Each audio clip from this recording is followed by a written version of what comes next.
We are at the forefront of many innovative and exciting things developing in the world of senior living.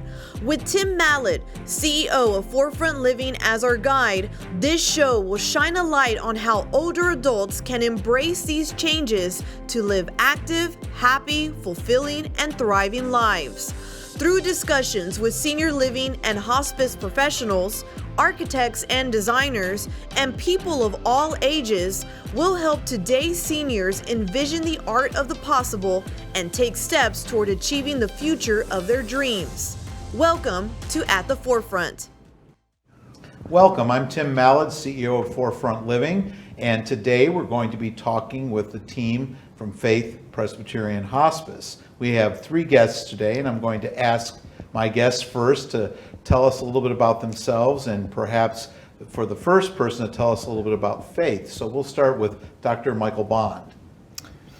Hello, my name is Michael Bond. I am a board certified emergency physician and also a hospice and palliative care physician, and I'm the chief medical officer at Faith Presbyterian Hospice. Faith is a hospice in Dallas that serves anywhere from 230 to 250 patients on any given day. And we operate one of the largest freestanding inpatient unit for hospice for terminally ill patients in Dallas. Thank you, Dr. Bond. We also have Elise Power with us. Elise, can you tell us a little bit about your role with Faith and some things about you? Certainly. Thank you, Tim. Yes, I am Elise Power. I am the Jewish Community Liaison.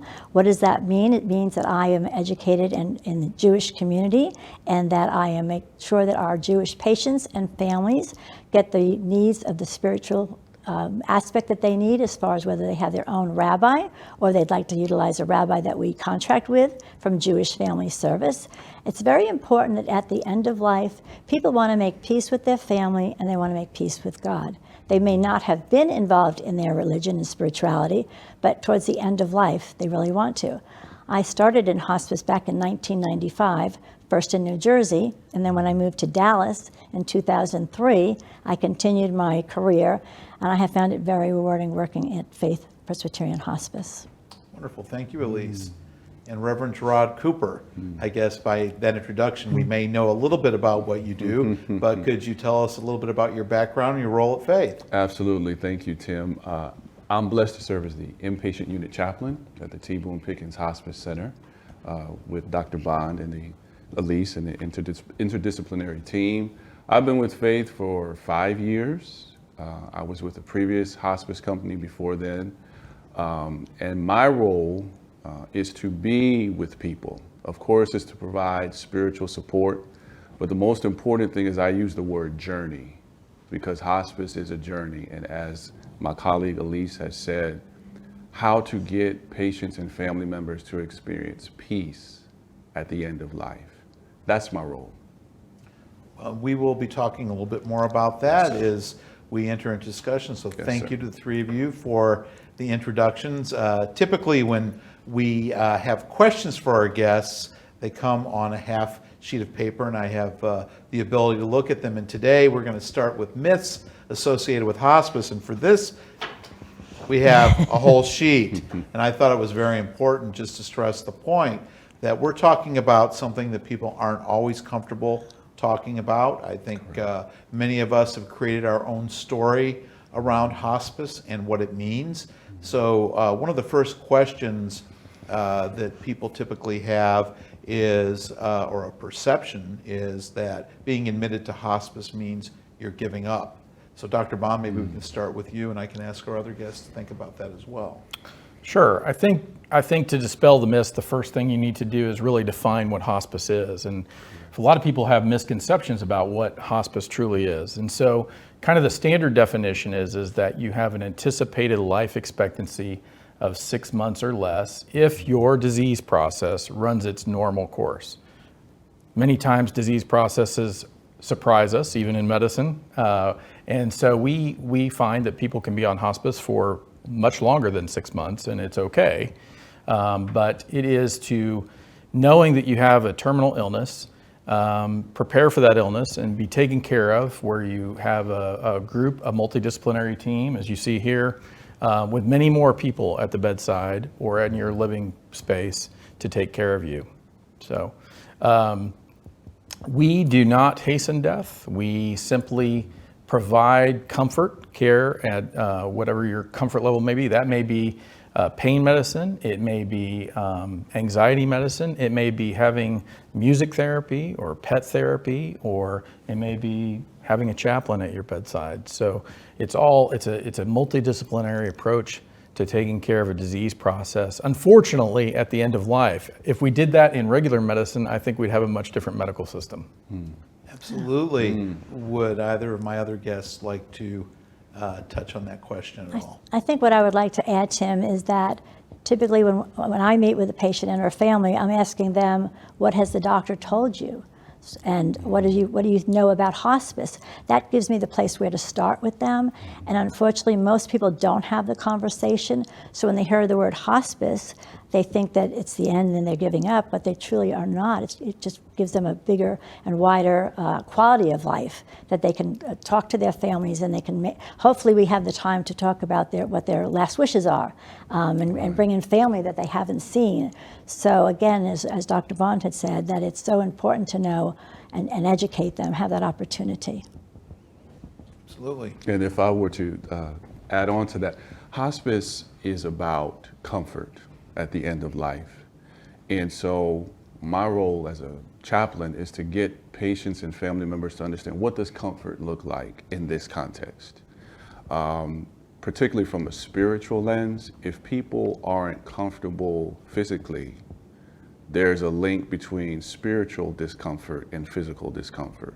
So my role is to see what comfort looks like, what peace looks like, and how to balance that, because I'm a firm believer from what I see at the bedside, and I know my colleagues do as well.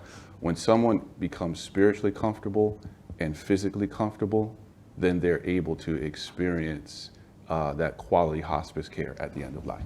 So that's Thank how you. I think the three of you, demonstrated just in these answers, the term interdisciplinary, and I think one of you touched on that earlier. What does that mean for me as a family member, or for me as a patient, this interdisciplinary approach? Interdisciplinary is the team. The team consists of the physician, also the RN case manager. Correct. We provide a social worker who can help them with, if they haven't made any plans for their end of life as far as funeral or cemetery, or resources if they need some other resources, along with a chaplain and or rabbi, along with a certified nurse's aide to help with their bathing. So that's the whole team aspect, depending upon how often we need to see them, depending upon the care plan that the RN case manager works up, and along with the medical director, Dr. Bond. And then each team that we have also has a medical director. So behind the scenes, we are consistently meeting as a team to talk about each and every patient and what the goals are and how they're doing and what their needs are. To look at them holistically. Yes. Correct. Thank you. Dr. Bond, in your opening comments, you touched on the next myth I'd like to discuss, in that the medication hastens a person's death. And that is something that people will come to us and say, well, if I receive medication, that means I'm going to die. Can you talk to us a little bit more about that? Sure. So none of the medicines that we use actually hasten death. A lot of our patients come to us and they haven't been properly, they haven't had their pain properly addressed, or their anxiety, or their agitation, or their shortness of breath. And so the medicines we use, we do help alleviate those symptoms because we are concerned with comfort. The myth, I think, comes about in that often when you have somebody who's been struggling for so long, which happens with many of our patients, at the moment they get comfortable, there is that peace that Gerard's talking about. And when you make somebody peaceful, they are able to kind of just let go, and they're not fighting to take care of things that they haven't taken care of, So our ability, our nurse professionals are very good at knowing the right cues and the right amounts of medicine. We don't use very large amounts of medicine, but we do want to make sure that patients are comfortable. A lot of our patients come from a hospital, and knowing that they're in a terminal state, they sit in a hospital, and it's not malicious by any means, but no one pays attention to them because they're the ones they can't fix. And so they go without pain medicine. They go without anxiety medicine. And so they come to us, and for once, they're in a peaceful environment. Often, our nurses come in and we bathe them and comb their hair. And for the first time, they have a little bit of dignity because that hasn't happened in the hospital. Correct. And again, it's not malintent on the part of the hospital, but they're busy places, and one nurse may have 20 patients to take care of, and the one she can't fix usually gets left behind. Well, that also leads, I think, into another myth that you engage hospice when death is imminent, so that it's immediate once you engage hospice.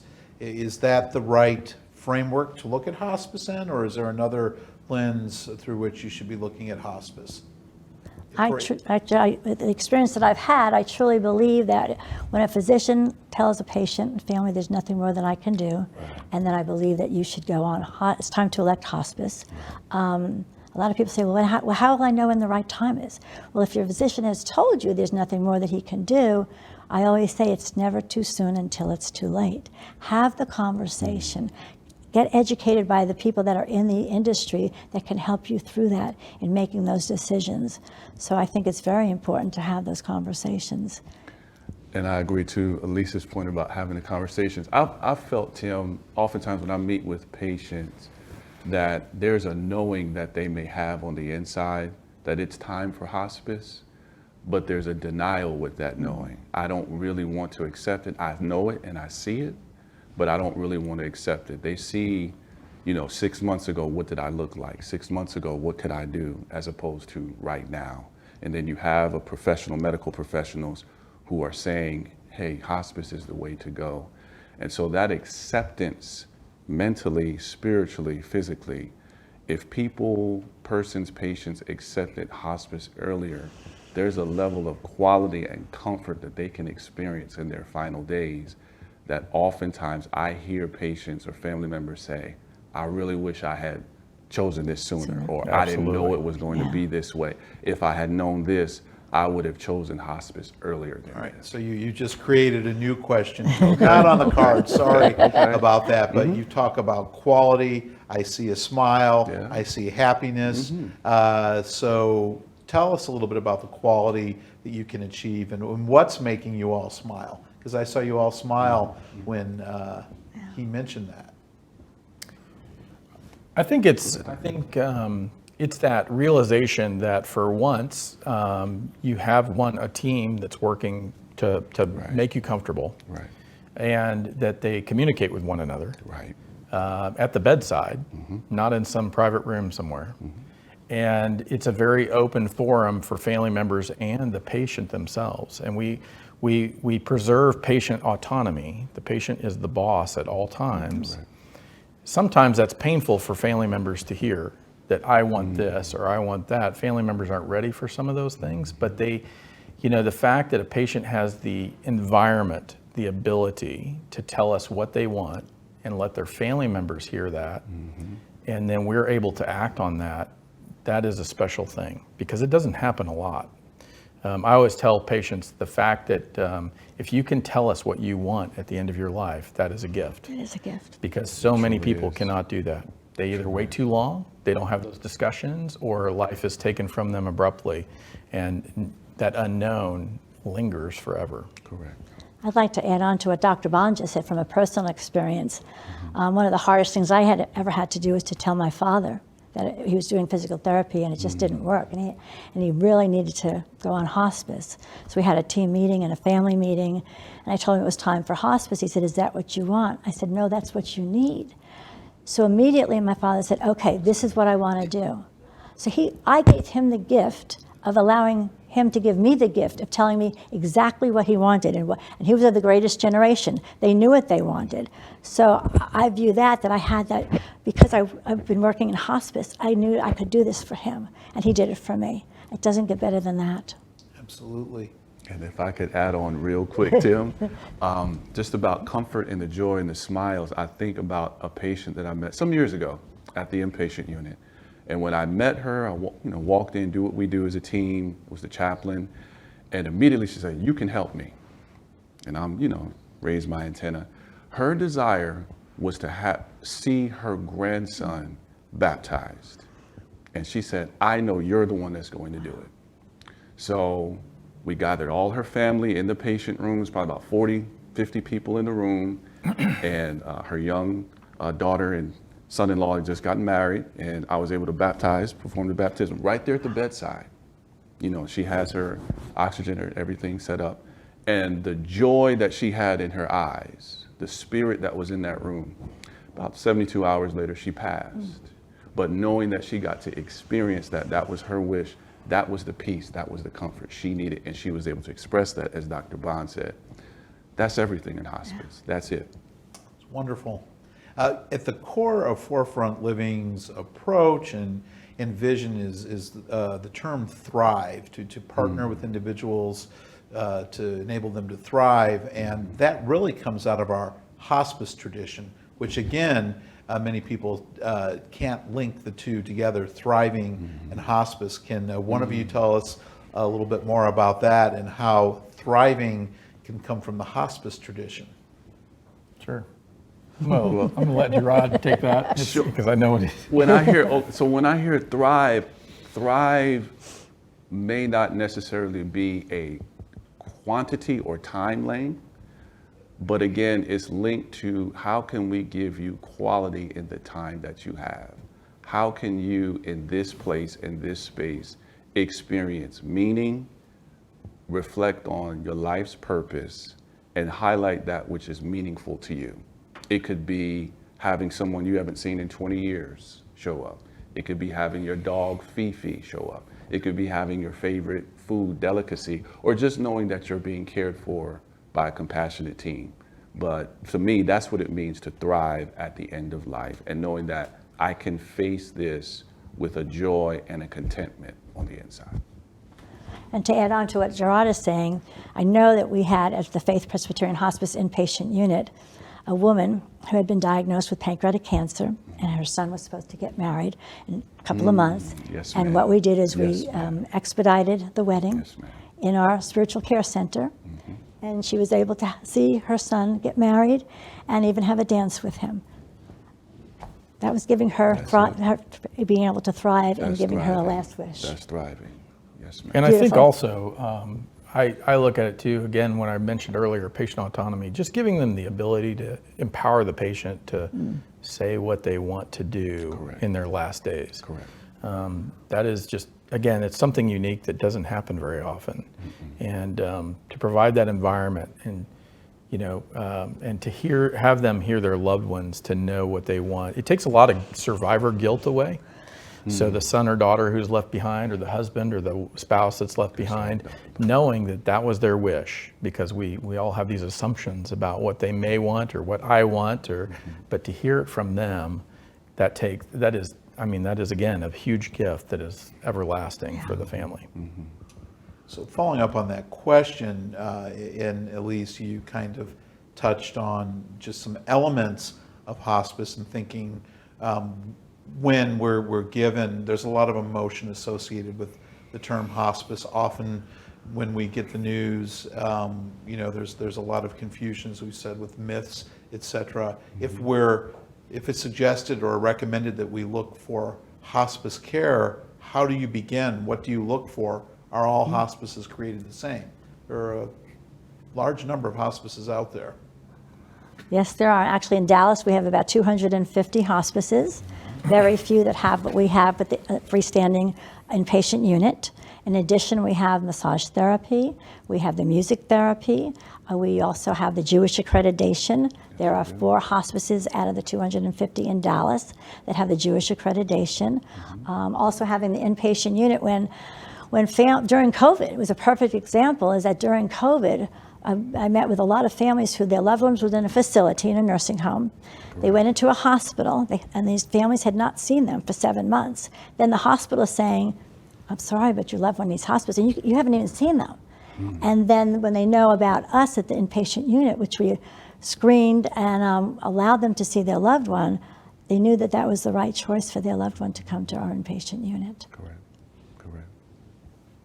Anything you'd like to add, Dr. Bond? I think, there are so many hospices. They are not all created equal. I think the differentiating factor is knowing that the medical director is board certified in hospice and palliative care, has a specialty in that, and can direct care. A lot of, because it's a new specialty, a lot of physicians find themselves there, and very well-meaning, and some are very good at it. But there is special training in it now, and I think that's more recognized, and I think that it does add a particularly better dimension to hospice. The other thing is the experience of your nurses. It is a nursing-driven profession, and it is important that you have experienced nurses. Just like you want an experienced ICU nurse or an experienced emergency medicine nurse when you're in those areas, you want an experienced hospice nurse, because it is driven by the nursing profession, and it's so important. You have all talked about the inpatient setting for hospice.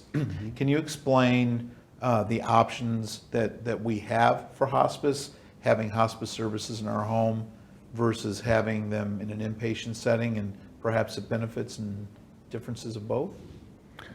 I would say in terms of the inpatient unit, you have, of course, there's always a team. So most hospice care takes place at home. So you'll have a nurse come to your home, you have a CNA, they'll come to your home and you develop a relationship with them. If a loved one gets to a point where you can't care for them in the home, so I think of people that come to the inpatient unit where a husband will say, she was in so much pain, or she was in respiratory distress, I didn't know what to do and I couldn't do it anymore. That's the benefit of Faith Hospice and the T. Boone Pickens Center, is that you have a team who is competent, who can care for your loved one, 24-hour care, compassionate. Tim, you can always tell when someone cares about what they're doing. There's an authenticity there. And so I know this from my colleagues that I work with Dr. Bond, Elise, everyone.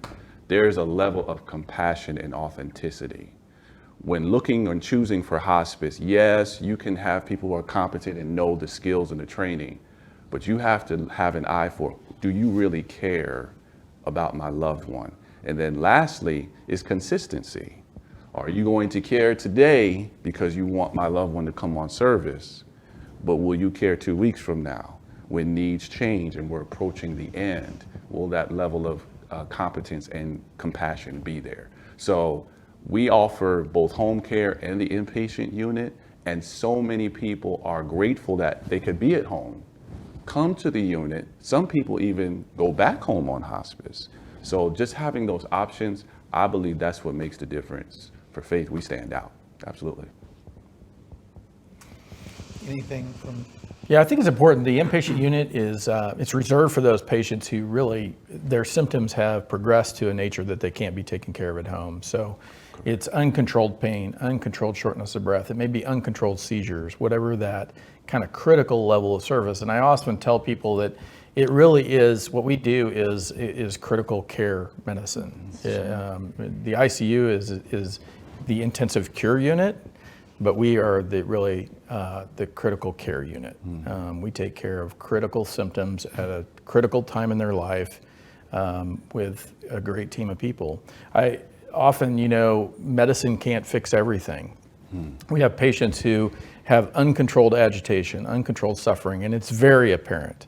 And, we try to medicate that away, and sometimes you can't do that. And so much like the intensivist in the ICU consults the cardiologist or the pulmonologist for this particular problem, I consult Reverend Cooper to take care of what we call this existential suffering that is so prevalent at the end of life in some people. And he usually can fix that problem where I cannot. And so it's a unique setting. It's a team approach. And I think you've all referred to, you've mentioned critical care a couple of times in your last response, but there are elements that we don't typically associate with critical care, massage therapy, music therapy. Correct. Can we talk a little bit about how they play a role in this and the difference they make? Sure. The ability of touch is part of therapy. To have a massage therapist or even a nurse lay hands on a patient and provide that comforting touch is something that often gets missed, again, in our traditional healthcare system. So we have massage therapy, we have pet therapy. A lot of people have connections with animals and connections with a particular pet that they may have, and that's important. Some people have a connection with food, and food is important. So comfort feeding is something that we do. So there's a lot of different therapies that aren't traditional that we perform, within our space. Art therapy and other things. So in our last few minutes, we've talked a lot about the patients and what they receive, but what about family members and loved ones? Elise, you talked about, you thought you were giving a gift and you got a gift back. What does this, or how does this impact the families? Okay. In terms of the families, I use this image, and this is for me, just from a spiritual lens. I think of, as a Christian, I think of course, my own beliefs, what it is to hold that vigil when you see someone that you love is dying. That's a hard place to be in. How to sit in that tension and be in it, and you can't fix it.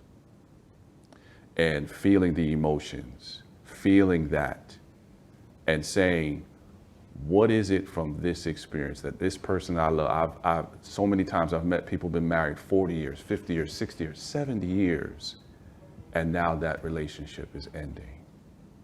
So one of the things that I try to do when you say, what do family members get out of it? Of course, we're focusing on the moment of hospice, but I always try to turn it, Tim. I'll say, if your loved one was up in their normal self, what would they be doing? Or how did you meet? You've been married 70 something years. What did you say the first time that you saw them? Try to get them to go back and have that reflection so that when they realize how the story started, that love is still there as this story comes to completion. So that's just one of the elements of being with family members and realizing this moment, you don't have to journey by yourself. Even with hospice, if I might add, after a loved one passes away, we have a bereavement program that goes with that. So we journey with family members for 12 to 13 months after their loved one has passed away. So they can form community with other family members who've had loved ones pass away and kind of walk through and journey as well. It's because families have to continue their lives and go on and celebrate the memories of their loved ones. And what I'd like to add too is having the conversation so that when the doctor says there's nothing more I can do, that you can benefit from the hospice benefit by entering into hospice sooner than when you no longer can really appreciate what we can do for you and the family also. So we always say no regrets. We want you to have the benefits and the family as well. I think that, in treating patients is easy in hospice. Treating families is the more complicated part. Many of our family members have preconceived notions about this or that, and trying to walk them through the journey of the end of life for their loved one and trying to lead them down a path. Some have guilt, some are comfortable, but many are not, and they have things that need to be resolved, and that is the toughest part of what we do. Yeah. It happens to everybody. There's no one that, they may say, well, I'm completely resolved with this. They're not, and we have to dig sometimes to find out what those issues are. But having a very good attentive social worker, a good chaplain, really great nurses at the bedside, that can be taken care of. If I might add, yes, because when families come, Tim, not only is the patient there in the medical issue, but everything that's in the family, whatever that family dynamic is in that room as well. Absolutely. And I know my colleague, we all talk about, you can feel it. Within the first 2 to 5 minutes, sometimes the first 30 seconds, you can feel what the family dynamic has been.